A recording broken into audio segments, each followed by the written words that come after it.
इस साकारी जगत से एक सेकंड में स्वयं को डिटैच कर उड़ चलती हूँ वापिस अपने धाम में, जहां सर्वशक्तिमान वो शिव कल्याणकारी विराजमान है। वो ज्ञान का सूर्य मेरे सन्मुख है, जिसकी इतने जन्म पूजा की, जिसको ढूंढा वो बिल्कुल पास बैठा है। मेरे दिल के भावों को कैच करता हुआ बाबा प्यार से मेरी ओर आ रहा है। बरस रहा है सागर, और मैं दिल से आह्वान करती हूँ मीठे बाबा का। वही कल्प पहले वाली घड़ी है बाबा, वही बच्चे, वही गोपिकाएं गोपी वल्लभ का इंतजार कर रही है। नदियां सागर बनना चाहती है, सागर में समा जाना चाहती है, आपकी हर मत को धारण करना चाहती है। हे ईश्वर, हे अल्लाह, ऐ खुदा दोस्त आ जाओ, ऐ सुप्रीम टीचर आ जाओ। मेरे साथ साथ मेरे दिल की पुकार सुनता हुआ मीठा बाबा आ रहा है नीचे की ओर। वो भाग्यशाली रथ का आधार लिए मधुबन में तपस्या भूमि पर हिस्ट्री हॉल में बाप और दादा, मीठी मम्मा, आदि रत्न और मैं रूहानी regular godly student pass with honour होने की पढ़ाई पढ़ रहा हूँ। धारणा में नंबर 1 होकर सबको धारण कराने की शक्ति मुझ में आ रही है। एकाग्रता के आसन पर आसीन होकर सुनते हैं आज के महावाक्य। शुक्रिया मीठे बाबा, दिल से शुक्रिया। शुक्रिया आप सभी फरिश्तों का। ओम शांति, ओम शांति, ओम शांति। Good morning all of you, godly morning. आज 28 दिसंबर 2024 के महावाक्य हैं। आज बाबा सर्व खजानों से हमें माला माल करने के लिए आए हैं। बाबा ने कहा इसका एक ही उपाय बताया है, एक ही रास्ता, एक ही साधन, बस ईश्वरीय मत पर चलना है। तो बाबा यहाँ 3 मत बता रहे हैं, ईश्वरीय मत, दैवी मत और मनुष्य मत। तीनों का क्या भेद है। और फिर से बाबा आज जो कितने दिनों से यही लहर चल रही है कि बाबा ब्रह्मा बाबा के लिए हमें रोज कुछ ना कुछ कहते हैं, उनका इम्पोर्टेंस बता रहे हैं कि वो नहीं तो कुछ भी नहीं। तो आज बाबा ने फिर से ब्रह्मा बाबा को याद किया कि वो सबसे बड़ी महानदी है ज्ञान की, है ना। फिर बाबा आगे कह रहे हैं मनुष्य मत कितनी दुखी करती है और ईश्वरीय मत से हमें कितना सुख मिलता है। और बाबा ने गारंटी भी दी है हमें। और बाबा क्या कह रहे हैं आगे आप सभी बताएं, फिर हम कंटिन्यू करते हैं। मन मना भव का वशीकरण मंत्र भी बाबा ने दिया है। और स्व का कल्याण कर कर विश्व का कल्याण करना है। पहले स्व फिर सर्व का। अच्छा, ओम शांति। भी आप सभी बताएं।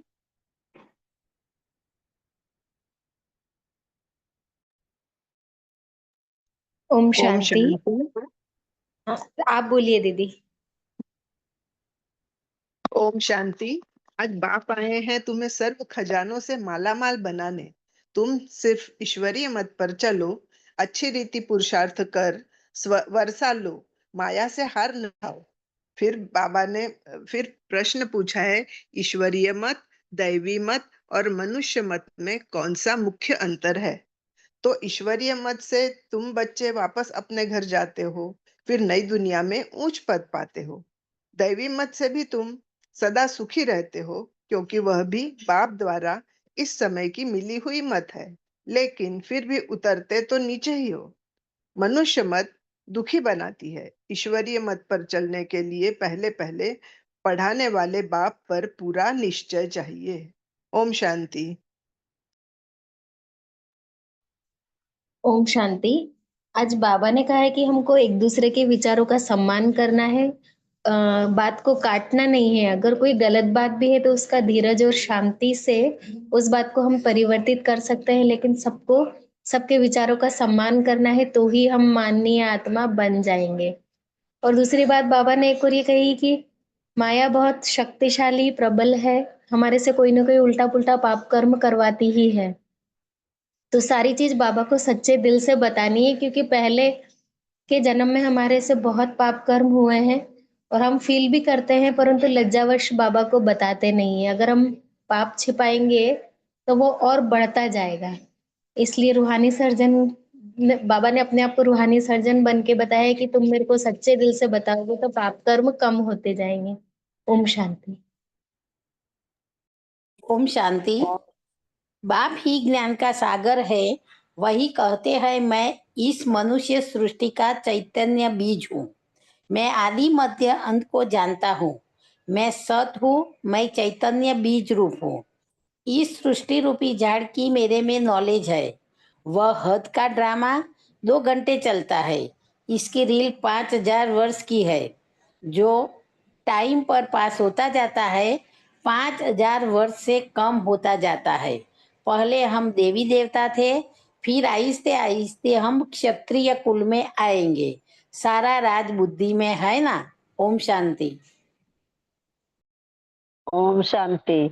बाबा कहते हैं अपनी बीमारी सर्जन से कभी भी छिपानी नहीं है। माया के भूतों से स्वयं को बचाना, अपने को राज तिलक देने के लिए सर्विस जरूर करनी। ओम शांति। ओम शांति दीदी।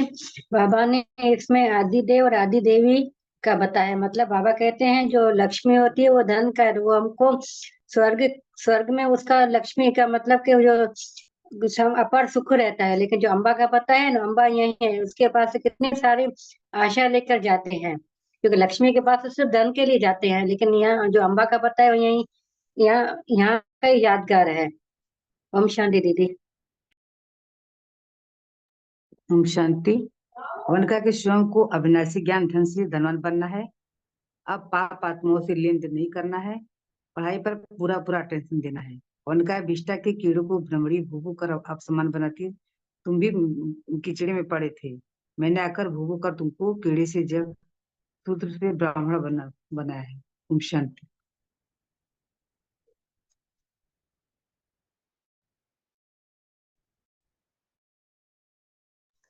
ओम शांति। बाबा ने आज चार्ट के लिए बताया कि कोई 10 मिनट लिखते हैं, कोई 15 मिनट लिखते हैं, पर जिसका चार्ट अच्छा होगा तो उसको नशा चढ़ेगा कि बाबा इतना हम समय आपकी याद में रहते हैं। तो 15 मिनट से जास्ती कोई लिख नहीं सकते, क्योंकि बुद्धि इधर उधर भागती है। तो बाबा ने कहा अगर सब एक रस हो जाएंगे तो फिर कर्मातीत अवस्था हो जाएगी। और बाबा ने कहा कि बाबा बहुत मीठी मीठी बातें सुनाते हैं। बाबा ने कहा ऐसे तो गुरु ने नहीं सिखाया, पर गुरु से सिर्फ एक थोड़े ही सीखेंगे, तो गुरु से तो हजारों सीखते हैं ना। और बाबा ने कहा माया को वश करने का मंत्र है इस मन मना भव, जैसे कि दीदी अभी आपने बताया ना। जी ओम शांति। और बाबा ने कहा कि वो जो अज्ञानी आत्मा है वो धन को संपत्ति को माया करते हैं, पर तो असल में 5 विकार जो हमारे होते हैं वो माया है। जी ओम शांति। ओम शांति दीदी। बाबा ने इसमें ईश्वरीय और देवी और मनुष्य मत पता, मतलब ईश्वरी मत मतलब कि ईश्वरी का मत हमको एकदम बाबा पर निश्चय होना चाहिए कि ये करना ही है। मतलब उसमें भी कभी संशय नहीं आना चाहिए कि हमको ये करना चाहिए नहीं करना चाहिए। और ये जो देवी मत है वो स्वर्ग में होता है, मतलब वहां में अपार सुखी होता है। फिर वहां से उतरते उतरते मनुष्य मत मतलब माया के अधीन भी हो जाता है। तो इसलिए हमको बाबा ने इतना ज्ञान धन के हिसाब से ज्ञान धन दिया है, इतनी मतलब बताया है कि कैसे चलना है कैसे। तो हमको बाबा पर एकदम निश्चय होना चाहिए। कोई कुछ भी आए, कुछ भी प्रॉब्लम आती है, लेकिन उस पर कभी डगमगा नहीं है कि ऐसा क्यों, ऐसा नहीं होना चाहिए। लेकिन हम तो बाबा के बच्चे, एकदम निश्चय बुद्धि होनी चाहिए, विपरीत बुद्धि नहीं होनी चाहिए। इसमें बाबा निश्चय का भी बता रहे हैं, मतलब कि ईश्वरी मत मतलब निश्चय बुद्धि। ओम शांति दीदी। ओम शांति। आज बाबा कहते हैं स्वयं को अविनाशी ज्ञान धन से धनवान बनाना है। अब पाप आत्माओं से लेन देन नहीं करनी है और पढ़ाई पर पूरा पूरा अटेंशन देना है और प्रकृति जीत और माया जीत बनना है। ओम शांति। ओम शांति। आज बाबा कह रहे हैं कि संगम युग को ही कल्याण युग कहा जाता है। इस युग में सदा स्वमान याद रहे कि मैं कल्याणकारी आत्मा हूँ। ओम शांति।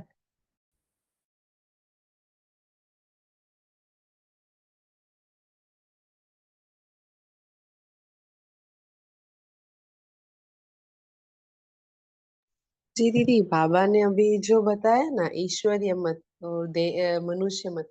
दीदी हमें ईश्वरीय मीन्स देवी देवताओं की, हाँ, मत। दीदी हमें अभी देवी देवताओं की मत तो कुछ नहीं मिलती, हमें तो बाबा की श्रीमत मिलती है और मनुष्य की मत मिलती है, तो ये थोड़ा सा एक्सप्लेन करना। ओम शांति। तो बाबा यहाँ जो कह रहे हैं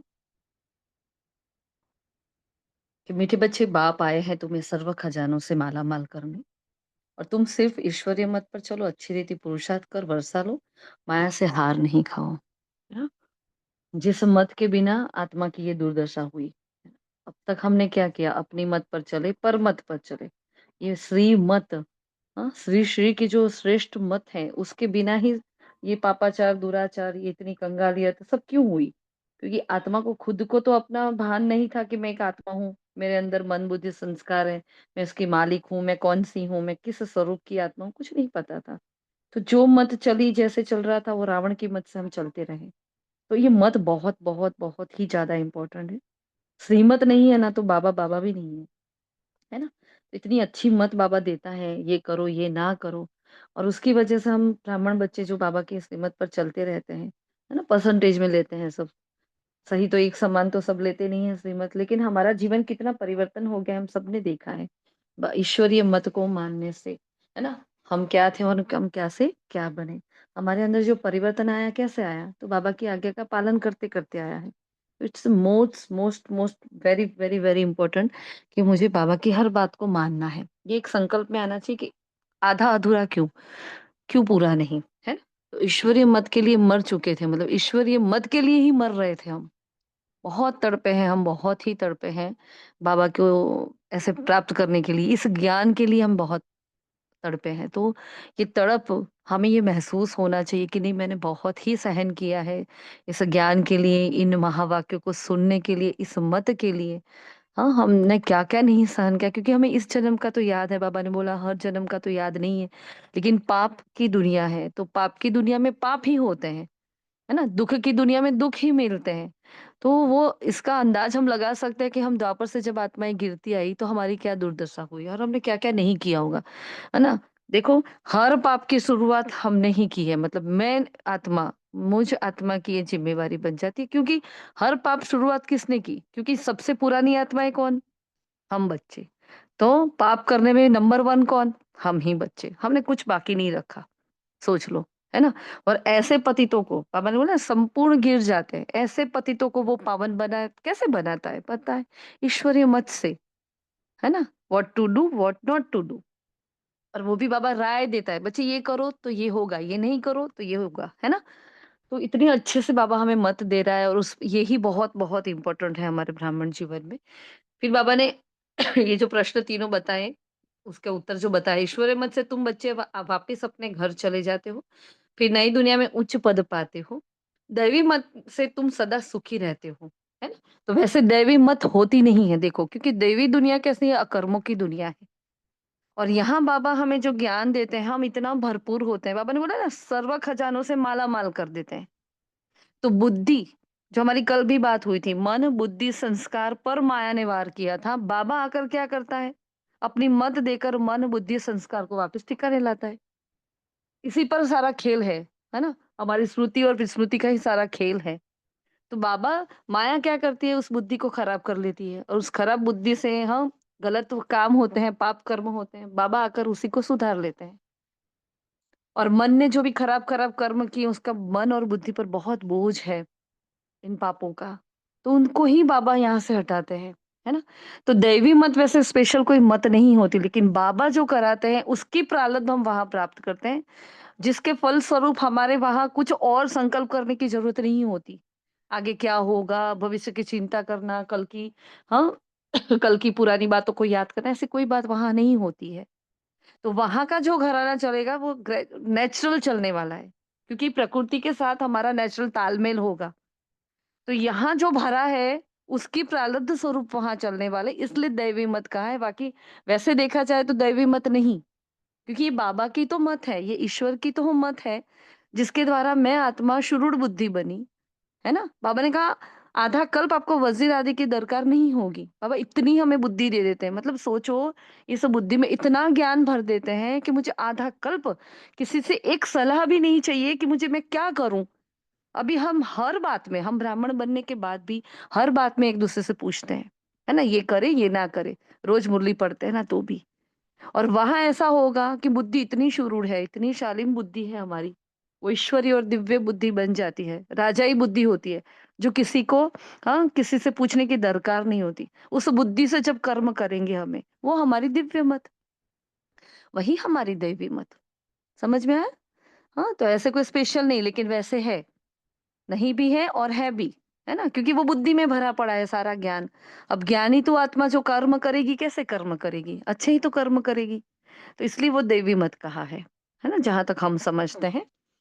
फिर आगे मनुष्य मत के बाबा ने बताया कि मनुष्य मत दुखी बनाती है, ईश्वर मत पर चलने के लिए पहले पहले पढ़ाने वाले बाप पर पूरा निश्चय चाहिए। रोज बाबा निश्चय की बात करते हैं, तो आज भी बाबा ने कहा पढ़ाने वाले पर निश्चय करो, है ना, कि कौन पढ़ा रहा है, कौन आया है, कौन से शिक्षा मिल रही है, हमें क्या मिल रहा है, वो हमें देखना है।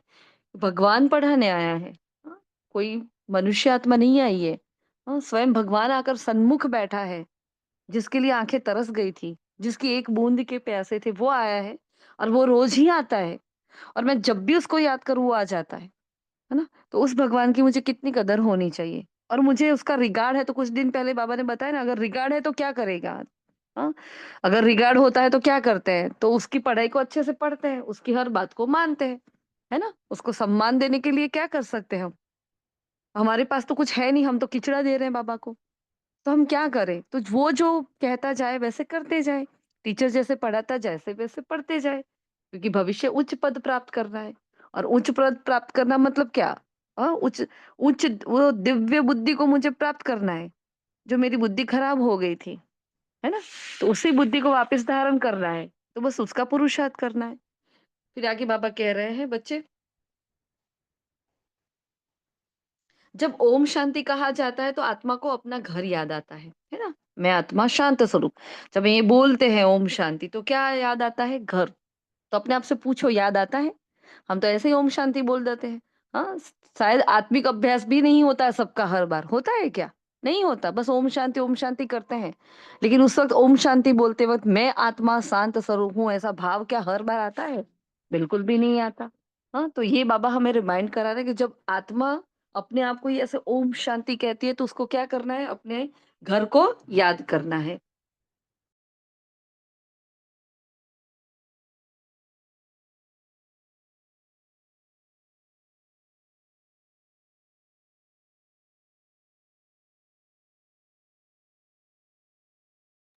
सॉरी, एक मिनट। फिर आगे बाबा कह रहे हैं, मैं आत्मा शांत स्वरूप हूँ, फिर जब ऑर्गन्स मिलते हैं तब टॉकी बनती है ना। तो जैसे तुम आत्माएं परम धाम की रहने वाली हो, यहाँ आकर टॉकी बनती हो, वैसे परमात्मा को भी, हाँ, रथ चाहिए टॉकी बनने के लिए। हाँ, बाबा ब्रह्मा रथ का आधार लेते हैं, क्योंकि उनको टॉकी बनना है। टॉकी क्यों बनना है? क्योंकि टॉकी में आना पड़ता है, तो टॉकी वाले युग में आएंगे तो टॉकी तो बनेंगे, टॉकी नहीं बनेंगे तो बात कैसे करेंगे, वाच कैसे करेंगे, हमें समझाएंगे कैसे, है ना। क्योंकि जैसे हम छोटे बच्चों से बात करते तो क्या करते हैं, उसकी लेवल पर जाकर बात करते हैं। हम बड़ी बड़ी बातें करते हैं क्या छोटे बच्चे के आगे? नहीं, उसके जैसा तोतला बोलते हैं, उसके जैसे खेलते हैं, वो जो करता है वैसा करके फिर प्यार से अपनी, हाँ, कुछ कुछ कहानियां बताते हैं, कुछ स्टोरीज बनाते हैं, जो नहीं है ऐसी ऐसी बातें भी करते हैं। फिर उसको जो बात समझानी होती है समझाते हैं। तो बाबा वैसे ही जब परमधाम से यहाँ आते हैं तो हमारे पास आकर ऐसे ही, जैसे हम छोटे बच्चे हैं, धूल मिट्टी में खेल रहे हैं, देह भान में लते हुए हैं, और बाबा हमारे पास आकर, टॉकी में आकर, वो पतित पावन, हाँ, इतना पवित्रता का सागर पतित धाम में आकर हमसे बात कर रहा है, कितनी बड़ी बात है वैसे। तो देखो बाबा कह रहा है, तो टॉकी में आना ही पड़ता है। यह रथ है, इनको माता भी कहा जाता है। सबसे बड़ी नदी ब्रह्मपुत्र है, पानी की तो बात ही नहीं, यह है महानदी, अर्थात सबसे बड़ी ज्ञान की नदी। हम्म तो कल भी हमारी बात हुई थी ब्रह्मा बाबा को, हमें परसों भी बात हुई थी, कल भी, हाँ, कल भी हमारे होमवर्क में था, ब्रह्मा माँ को हमें धन्यवाद भी कहना है, माफी भी मांगनी है। किया था सबने? हम्म कल का होमवर्क पढ़ा था? बहुतों ने होमवर्क का चार्ट भी दिया, बहुत अच्छा लगा, बहुत ही अच्छा किया। ये भी होना चाहिए ना, हमें चाट से कभी थकना नहीं है। 1000 प्रकार के चाट आ जाए तो भी हमें थकना नहीं है ना। सभी ने माफी मांगी होगी। हाँ, ब्रह्मा बाबा को तो रोज धन्यवाद करना है, रोज धन्यवाद करना है, क्योंकि वो रत्न है तो शिव बाबा मेरे सन्मुख है, वरना ये होना नहीं था, है ना। इसलिए देखो, भगवान जिस रथ को इतना महत्व दे रहा है तो हमें भी कितना इंपॉर्टेंस देना चाहिए ना। शिव बाबा आगे कह रहे हैं, मैं तुम्हारा बाप हूँ, जैसे तुम बात करते हो मैं भी बात करता हूँ। मेरा पार्ट तो सबसे पिछाड़ी का है। जब तुम बिल्कुल पतित बन जाते हो तब तुमको पावन बनाने के लिए आना होता है। मैं सत्य हूँ, मैं चैतन्य बीज रूप हूँ। इस सृष्टि रूपी झाड़ की मेरे में नॉलेज है। इसको सृष्टि चक्र अथवा ड्रामा कहा जाता है। ये फिरता ही रहता है और इसकी रील 5000 वर्ष की है। बाबा ने बोला वो ड्रामा जो होता है वो 2 घंटे का होता है ना।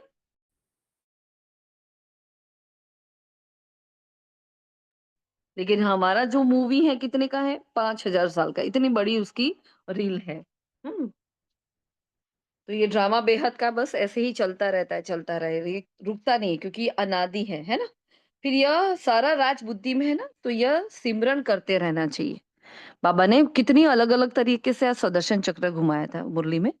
तो बाबा ने कहा ये अलग अलग रीति से जो बाबा समझा रहे हैं आपको, इसको सिमरन करते रहना चाहिए। मीन्स जो हम करते हैं ना, सुदर्शन चक्रधारी बनकर पूरे दिन सुदर्शन चक्र घुमाते रहते हैं, घुमाते रहते हैं, है ना। तो बाबा ने कहा ये करना ही चाहिए, सिमरन करना चाहिए। फिर ये बातें अच्छी रीति बुद्धि में धारण कर फिर औरों को समझाना है ना।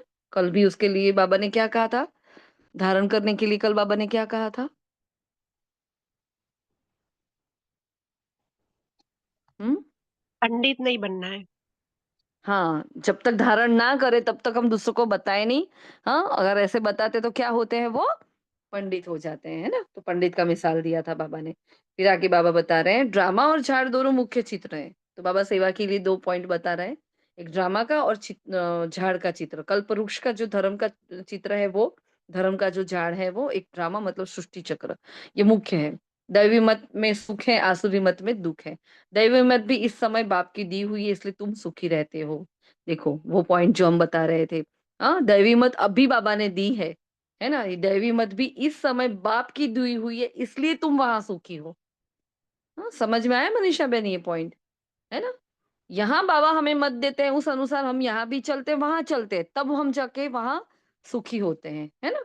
तो मैं तुम बच्चों के लिए बहुत खजाना ले आता हूँ, क्योंकि जानता हूँ ना कि तुमको बहुत माल दिए थे। तुमसे ही बात करता हूँ जिन्होंने प्रैक्टिकल में गवाया है, जिन बच्चों ने वो माल गवा दिया, अब फिर से उन बच्चों के आगे लेकर आया है उस माल को, है ना। फिर बाबा ने कहा आपको स्मृति आई ना कि बाबा आपसे हम नई दुनिया की राजाई का वर्षा हमने ही लिया था। फिर बाबा ने कहा अच्छा, कोई बात नहीं, फिर पुरुषार्थ करो। ऐसे नहीं कहो बाबा माया के भूत ने हमको हरा दिया, देह अभिमान के बाद ही तुम माया से हारते हो। कि सबसे पहला विकार ही कौन सा आया था, जब द्वापर से हम में देह अभिमान आया था। भूल गए थे कि मैं देही नहीं, देही हूँ, आत्मा नहीं, सॉरी देही हूँ मैं, देह नहीं हूँ, ये हम भूल चुके थे, है ना। तो वो देह अभिमान जो आया उससे क्या होता, हम माया से हारने लगे। फिर लोभ के विकार के बारे में आज बाबा बता रहे। वैसे 5 विकार पुरुष के, 5 विकार स्त्री के होते हैं, तो उसमें बाबा आज लोभ के बारे में बता रहे थे। लोभ किया और रिश्वत खा ली हमने, तो लाचारी की बात और है। हाँ भाई, करना पड़ता है तो वो बात और होती है, क्योंकि कई जगह हमारे ऑफिस में सिस्टम ही ऐसी होती है, यहाँ से यहाँ से यहाँ से, table by table by table एक सिस्टम बनी होती है, वो चेन बनी होती है। उस चेन को जो तोड़ता है वो सबका दुश्मन बन जाता है। अब कोई बाबा का बच्चा इस चेन में आ रहा है सपोज, है ना। सपोज मैं हूं, मेरे ऊपर एक ऑफिसर है, मेरे नीचे दूसरे हैं, मेरे कलीग्स हैं सब। अब एक सिस्टम जा रही है कि सबको, सपोज किसी ने 1 लाख रुपीज दिए तो उनको उनको उनको उनको ऐसे करके सबको जा रहे हैं। तो उस सिस्टम में मैं आ रही हूँ तो मैं मना नहीं कर सकती हूँ, लेकिन उस वक्त क्या करे। हाँ, तो उस धन को पूरा बाबा के घर में सफल करो पूरा। ऐसी कोई मजबूरी हो अगर करना पड़े तो क्या करो, उसको बाबा के घर में जाकर सफल करो, है ना। बाकी बाबा ने कहा तो लाचारी बात अलग है, लेकिन जहां हमारे हाथ में है कि नहीं हम इस चेन में नहीं है, और कोई हमें रिश्वत दे रहा है, हमें लालच दे रहा है, तो हमें उसमें फंसना नहीं है। तो लाचारी की बात और है। बाबा जानते हैं लोभ के सिवाय पेट पूजा नहीं होगी, हर्जा नहीं है ना। लोभ, मतलब वो बाबा रिश्वत की जब बात करे तो बाबा ने ये कहा लोभ के बिना पेट की पूजा भी होती नहीं है, ये हर्जा नहीं है। भल खाओ परंतु कहा फंस नहीं मरना, फिर तुमको ही दुख होगा। दोनों तरीके से नहीं फंसना। एक तो भोजन में भी नहीं फंसना ज्यादा, अति खाऊं खाऊं खाऊं भी नहीं होना चाहिए, और एक बाबा वो धन की भी बात कर रहे हैं, जो रिश्वत लेते हैं, दोनों की बात कर रहे हैं बाबा। तो इसमें बाबा ने कहा फंसना नहीं। फिर तुमको ही दुख होगा, पैसा मिलेगा खुश हो जाएंगे, और कहा पुलिस ने पकड़ लिया तो जेल में जाना पड़ेगा। ऐसा काम नहीं करो, उसका फिर रिस्पॉन्सिबल मैं नहीं हूं। क्योंकि पहले आगे बाबा ने बोला अगर लाचारी है तो हर्जा नहीं है। हाँ, तो बच्चे क्या करेंगे, कुछ बच्चे क्या करेंगे पता है, इसको पकड़ लेंगे, अच्छा बाबा ने बोला ये ले सकते हैं हम। नहीं लेना है। लाचारी, लाचारी मतलब जीवन मृत्यु पर बात आ जाती है ना, कि भाई ये नहीं किया तो मर जाएंगे। तो ऐसी लाचारी तो मैं नहीं समझती तब तक कोई ऐसी लाचारी आती हो। हाँ, तो बाबा ने कहा लाचारी हो तो, बाकी तो नहीं। फिर बाबा रिस्पॉन्सिबल नहीं होगा। फिर बाबा के आगे बच्चे जाकर रोते हैं, बाबा ये हो गया, बाबा वो हो गया। फिर मैं रिस्पॉन्सिबल नहीं। बाबा गारंटी करते हैं वहां कोई दुख होगा नहीं, क्योंकि वो सुख की दुनिया स्थापन करते हैं, वहां बिल्कुल भी दुख होगा नहीं, इसकी बाबा गारंटी कर रहे हैं। मन मना भव, इसको ही महामंत्र वशीकरण मंत्र कहते हैं, अर्थात माया पर जीत पाने का मंत्र। माया जीते जगत जीत। फिर बाबा ने जो विकार की बात करी थी, 5 स्त्री के और 5 वीर, इसमें इसमें बहुत बाबा ने एक एग्जाम्पल जो लिया गधे का, है ना।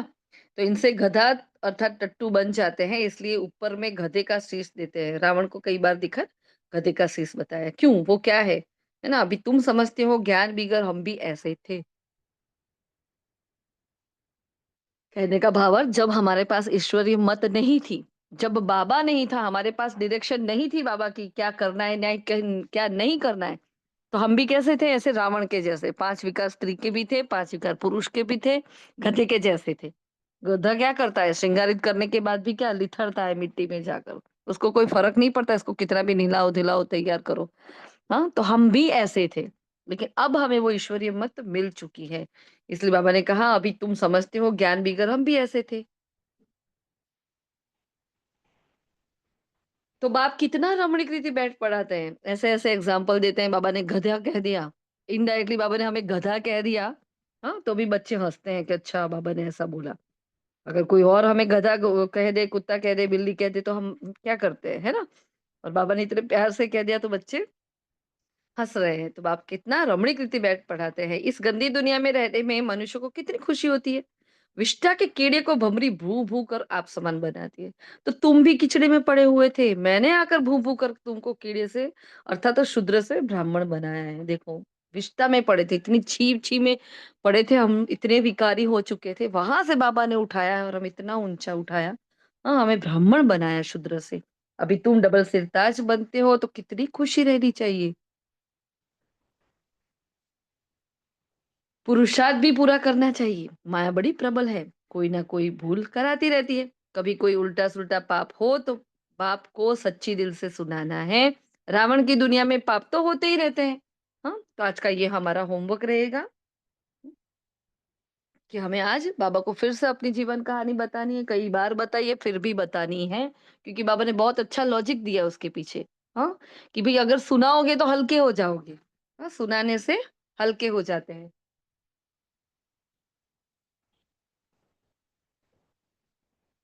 बाबा ने कहा सर्जन के आगे बीमारी सुनानी है, फलाने को मारा, चोरी की, है ना। इसे सुनाने में लज्जा नहीं आती है। विकार की बात सुनाने में लज्जा आती है। अगर विकार में कोई गिर गया तो लज्जा आती है। तो सर्जन से लज्जा करेंगे तो बीमारी छूटेगी कैसे।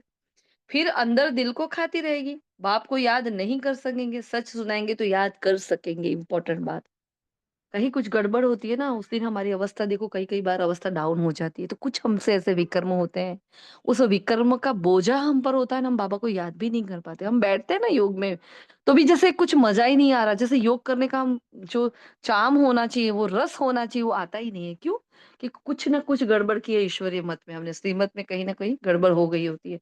तो कुछ छुपाया है बाबा से, चेक करो अपने आप को, है ना।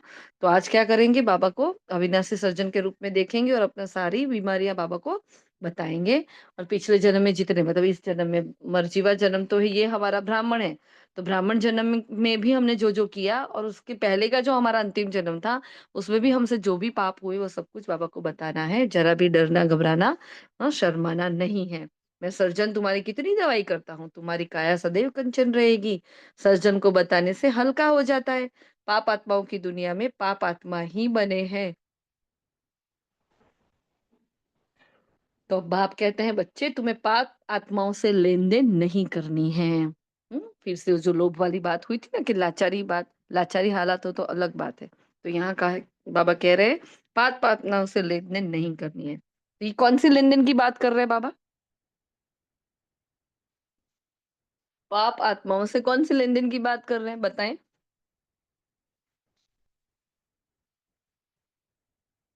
हेलो?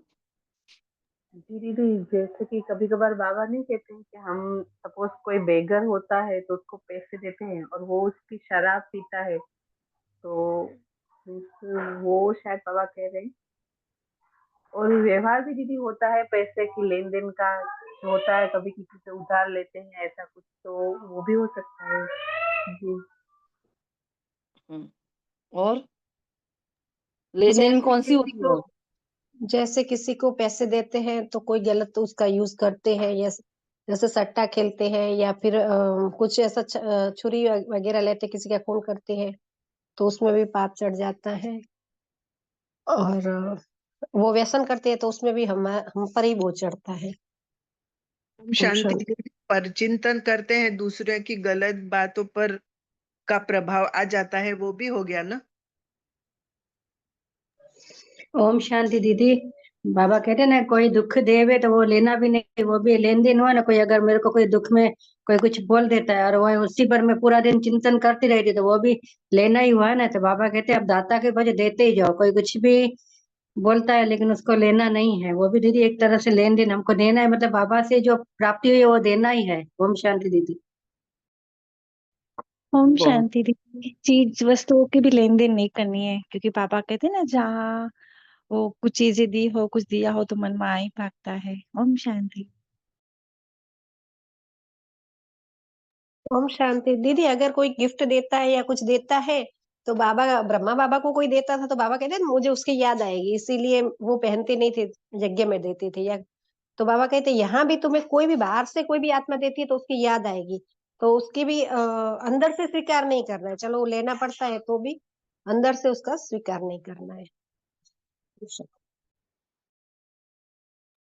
बहुत बढ़िया। देखो सबका चिंतन कितना अच्छा आ रहा है और परफेक्ट आ रहा है, क्योंकि एक है चीज़ वस्तुओं की लेन-देन जो स्थूल में दिखाई देती है, लेकिन एक है विचारों की लेन-देन है, बातों की लेन-देन है, किसी की कमी-कमजोरी के वर्णन हो रहा है, वो लेन-देन हो रही है ना? तो ये भी तो पाप के खाते में जा रहा है ना? हम यहाँ आए हैं अपने आप को सुधारने के लिए। हम 2 मिलके फिर तीसरे की चर्चा करें, ये ऐसे है, ये वैसे है, यहाँ ये है, वहाँ वो है। तो ये भी क्या हो गई? ये भी तो लेन-देन हो गई, है ना? जहाँ स्थूल चीज़ों की लेन-देन की बात कर रहे हैं, तो बाबा सही कह रहे थे कि भई किसी के साथ किसी से सौगात ना लेनी है, ना देनी है ना? हमें सौगात लेने-देने में पड़ना नहीं है, क्योंकि लौकिक में भी तो हम यही करते थे ना। हाँ, लौकिक में क्या करते थे हम? सौगात लेते थे और देते थे। वो एक हमारा वो हो गया था, मतलब फ़ॉर्मेलिटीज़ करनी पड़ती थी। अब ब्राह्मण संसार में आने के बाद भी अगर हम यहीं से में पड़े रहेंगे, है ना? तो हमें तो बिल्कुल भी पसंद नहीं, ना लेना है, ना देना है ना? इन सब में पड़ना ही नहीं है, क्योंकि अगर कोई देता है तो वही आत्मा याद आएगी। जब उस चीज़ को यूज़ करेंगे, उसको पहनेंगे तो कौन याद आएगा? वही आत्मा याद। फॉर एग्ज़ाम्पल जो सुशीला बहन ने कहा अभी, भई लेना पड़ता है अगर, सपोज़ टीचर बहन दे रहे हैं, हम मना नहीं कर सकते। हाँ, मना करते हैं तो भी वो क्या, वो तो फिर एक गुरु है हमारे, हम ले लेते हैं। लेकिन वो किसने दिया? टीचर बहन ने नहीं दिया, बाबा ने लिया, तो फिर वो मेरा अधिकार है ना? वो अधिकार हो गया कि बाबा ने दिया है ना, निमित्त ये आत्मा बनी है। तो उसको फिर अधिकार से, जैसे एक बच्चा अपने माता-पिता से लेते हैं, तो कैसा लेकर उसको पहन सकते हैं, इसको यूज़ कर सकते हैं कि बाबा, बाबा। तो निमित्त आत्मा याद ना आए, है ना? बाबा याद आए। तो ये हमें बहुत अटेंशन रखना है ना? तो विचारों की शुद्धता रखनी है, तो ये सारी लेन-देन भी नहीं होनी चाहिए। शीतल बेन आपको कुछ कहना है? आपका माइक ऑन है। हेलो?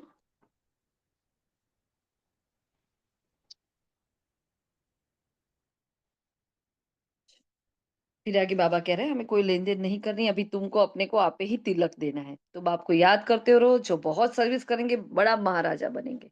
अब आपे ही तिलक कौन-सा देना है? हाँ, रोज़ हमें कौन-सा तिलक देना होता है?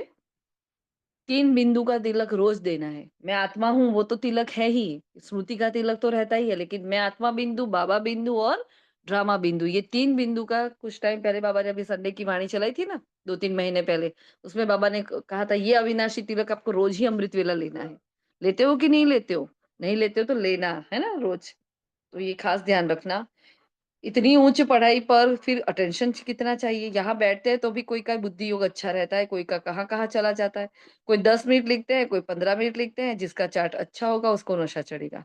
बाबा इतना समय हम आपकी याद में रहे, है ना? तो एक तो आज हम क्या करेंगे, आप आज आज बाबा को याद का भी जो वैसे हमारा उसमें इंक्लूड है, अगर आप अलग से नहीं दोगे तो चलेगा, क्योंकि हम हमारा चार्ट है उसमें इंक्लूड है कि कितने घंटे का तपस्या हुई है। वो हम अमृत वेला नुमा श्याम एक्स्ट्रा योग में है ना, वो उसमें आ जाता है। तो वो अलग से नहीं दोगे तो चलेगा, ठीक है? लेकिन उसको देना आज, कितने मिनट, क्योंकि बाबा ने 10-15 मिनट, मतलब हम लिखते हैं 2 घंटे, 3 घंटे, 4 घंटे, हम जो भी लिख रहे हैं, व्हाटएवर। लेकिन उसमें भी हमारा यथार्थ योग कितना रहता है। तो हम जब बॉडी को टिका कर बैठते हैं, शरीर को साध कर बैठ लेते हैं, हम वो देखते हैं। लेकिन बैठने के बाद हमारी मन की अवस्था क्या है, वो तो बाबा जानता है, हम ही जानते हैं। कई बार हम भी अलबेले हो जाते हैं, बाबा को पता है अरे ये याद कहीं और जा रही है ना? तो उन यादों में भी कहाँ बीच में माया आ जाती है, पता ही नहीं चलता बच्चों को। तो 15 मिनट से जास्ते तो कोई लिख नहीं सकते, बुद्धि इधर-उधर भागती है, मतलब इतनी एकाग्रता, ये संपूर्ण एकाग्रता की बाबा बात कर रहे हैं। 10-15 मिनट तो बहुत ज़्यादा हो गए। अब अपने आप को आज चेक करना, है ना? आज आपको बैठना है, हम सभी बैठेंगे और देखेंगे मेरी एकाग्रता, हे मेरी एकाग्रता की शक्ति आ जा। उस शक्ति का आह्वान करना और फिर देखो कि मैं अपने आप को आत्मा बिंदु कितनी समय तक देख रही हूँ, मेरे बीच में कोई ही संकल्प नहीं आ रहा। फिर मैं परमधाम में कितनी बार टिक रही हूँ, मैं सदस्य चक्र घुमा रही, तो मेरे अंदर बीच में कोई संकल्प ही नहीं आ रहा। और ये कब करोगे पता है? नुमाशाम योग में करोगे, ठीक है? तो नुमाशाम योग में आज खुद का चेकिंग रहेगा। 10-15 मिनट भी हम क्या एकाग्रता से बैठ सकते हैं? क्या बीच में कोई भी नहीं आ रहा? सिर्फ चेकिंग करो। सिर्फ चेकिंग, कोई पश्चाताप नहीं, कोई गिल्ट नहीं, कुछ नहीं, खाली चेकिंग ही करना है। क्योंकि भगवान ने तो रिजल्ट दे दिया है, देखो, है ना? अगर सब एक रस हो जाए तो फिर कर्मातीत अवस्था हो जाए। तो बाप कितनी मीठी-मीठी लवली बातें सुनाते हैं। हाँ? फिर बाबा ने अम्बा और धनलक्ष्मी की जो बात करी कि उनको जब धन चाहिए तो याद करते हैं धनलक्ष्मी को, लेकिन अम्बा को तो हर चीज़ के लिए, हर मनोकामना के लिए उनको याद किया जाता है। तो अम्बा से तुमको सब कुछ मिलता है। अम्बा का नाम जास्ती है क्योंकि माताओं को दुःख भी बहुत सहन करना पड़ा है ना, तो माताओं का नाम जास्ती होता है। फिर बाबा ने कहा बाप को याद करो तो पावन बन जाएँगे, चक्र को याद करो तो दैवी गुण धारण करो, फिर बहुतों को आप समान बनाओ। याद करो, पावन बनो, चक्र को याद करो, दैवी गुण धारण करो, आप समान बनाओ, तुम गॉडफादर के स्टूडेंट हो। तो कल कल पहले भी बने थे, फिर अब भी यही एम ऑब्जेक्ट है ना? फिर बाबा ने जो वरदान दिया आज का, बाबा ने कहा इस कल्याणकारी युग में सर्व का कल्याण करने वाले प्रकृति जीत माया जीत भव। तो संगम युग को कल्याणकारी युग कहा जाता है। इस युग में सदा ये समान याद रहे कि मैं कल्याणकारी आत्मा हूँ। तो आज इस पर भी अभ्यास करना है कि मैं कल्याणकारी, देखो कल्याण, ये नाम में भी कितना पावर है इस नाम में, है ना? बहुत, मतलब जैसे ही कल्याण वर्ड यूज करते हैं हम, तो तुरंत पूरा विश्व ही याद आता है कि मैं स्व के साथ पूरे विश्व की कल्याणकारी आत्मा हूँ। तो मेरा कर्तव्य है पहले स्व का कल्याण करना, फिर सर्व का कल्याण करना। पहले स्व। कई बार क्या होता है, आत्मा इतनी सेवा में बिजी होती, इतनी बिजी होती है कि स्व पुरुषार्थ तो साइड में रह जाता है। फिर वो जितनी भी सेवा होती है, सारी की सारी देह अभिमान में होती है। सब्जी काट रहे हैं तो माता इतनी बातें कर रही, इतनी बातें करी, इधर की उधर की, अलग की मलक की सारी बातें करी। अरे वो वाइब्रेशन जा रहे हैं उसमें। कितनी आत्माएं वो भोजन धारण करने वाली है, ग्रहण करने वाली है, ब्रह्मा भोजन का इतना गायन है, और अब क्या कर रहे हो? तो ये सारी छोटी छोटी बातों को बहुत ध्यान रखना है हमें कि मेरा कर्तव्य कल्याण करने का, तो मैं पहले स्व का कल्याण करूं। तो मैं मौन रहूं, मैं बाबा का आह्वान करूं, मैं अपने आत्मचिंतन में रहूं। हाँ, मैं मुरली के चिंतन में रहूं, या मैं बात करना चाहती हूँ तो मैं मुरली की बात करूं कि आज बाबा ने क्या होमवर्क दिया, आप कैसे पुरुषार्थ करते हो, आपके कितने घंटे का चार्ट हो रहा है, करो ना ऐसी बातें। बात करनी है तो ऐसी करनी की, आलतू फालतू इधर उधर की बातें करनी की ही नहीं, क्योंकि इसका भी विक्रम का चढ़ता है, बोझ चढ़ता है।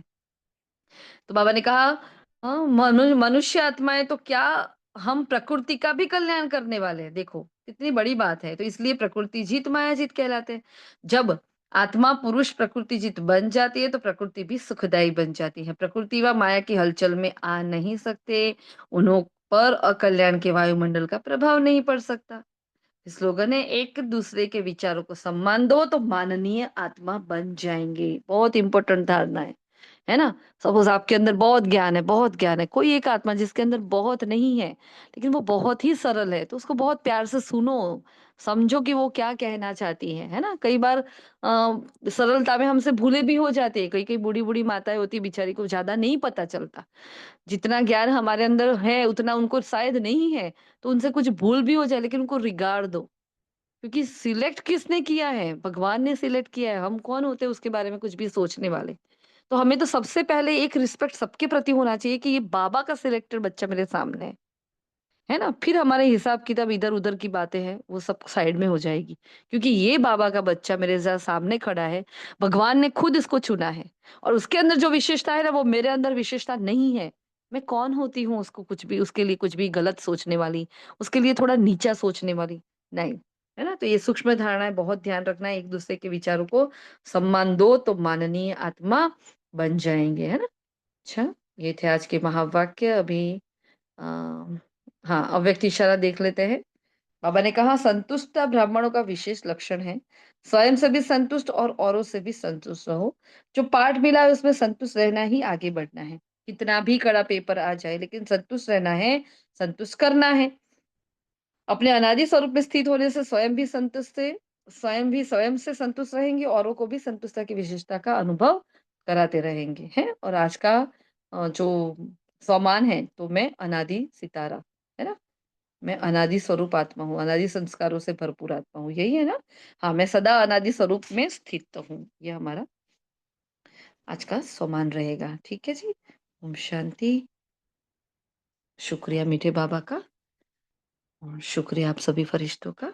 ओम शांति शांति शांति। किसी को कुछ कहना था, किसका मैसेज है, कुछ कहना चाहते थे? टाइम हो गया है वैसे।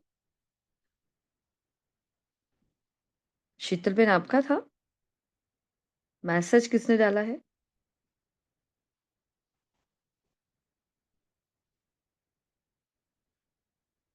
शिखा बहन, शीतल बहन, किसका मैसेज था? ठीक है, चलो। जी दीदी, हमने नहीं किया। आपने नहीं किया तो शिखा दीदी ने किया होगा। शिखा जी, आपको कुछ कहना था क्या?